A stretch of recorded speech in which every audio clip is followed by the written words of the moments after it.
Breaking news. Tirumala శ్రీవారికి భక్తులు సమర్పించే కానుకలను ఆధ్యాత్మిక కార్యక్రమాలకే వినియోగించాలని చిలుకూరు బాలాజీ టెంపుల్ ప్రధాన అర్చకుడు రంగరాజన్ అన్నారు.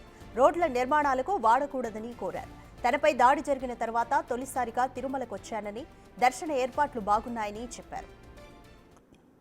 ఫిబ్రవరి 7వ తారీఖు నాడు నా మీద జరిగినటువంటి భయంకరమైన దాడి నుంచి నన్ను కాపాడినటువంటి ఆ స్వామివారి పాదపద్మాలకి ఒకసారి నమస్కరించాలని మనసులో కలిగింది కాబట్టి ఇవాళ స్వామివారి దర్శనానికి వచ్చాను.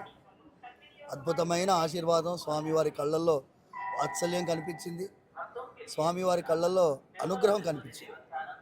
ఇవాళ బోర్డు మీటింగ్ జరగడం కూడా ఒక యాదృచ్ఛికమైనటువంటి విషయం. నేను తిరుమల తిరుపతి దేవస్థానం ట్రస్ట్ బోర్డు మెంబర్లని, బిఆర్ నాయుడు గారి ఆధ్వర్యంలో ఉండేటటువంటి ప్రస్తుత బోర్డు వాళ్ళని అభినందిస్తూ చాలా జాగ్రత్తలు పాటించాలని ప్రార్థిస్తున్నాను.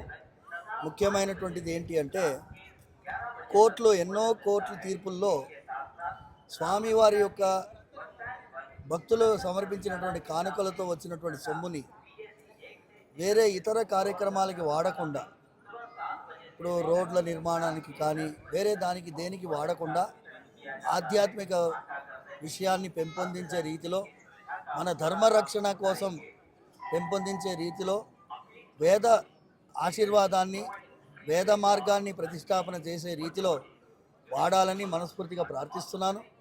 అక్కడక్కడ దేవాలయాల్లో ఉండేటటువంటి నిత్య కైంకర్యాలకి అవసరమైనటువంటి నిధులని సమకూర్చాల్సినటువంటి బాధ్యత ఆ స్వామివారి పైన ఉంది కాబట్టి ఆయన మార్గాన్ని అనుసరించేటట్టుగా ఈ బోర్డు తీర్మానాలు చేయాలని మనస్ఫూర్తిగా ప్రార్థిస్తూ, ఇంతవరకు దర్శనం సుజావుగా జరిగింది, బ్రహ్మాండమైనటువంటి ఏర్పాట్లు కనిపించాయి. ఇది ఇలాగే కొనసాగించాలని మనస్ఫూర్తిగా ప్రార్థిస్తున్నాను. సర్వే జనా సుఖినో భవంతు. సమస్త సన్మంగళ.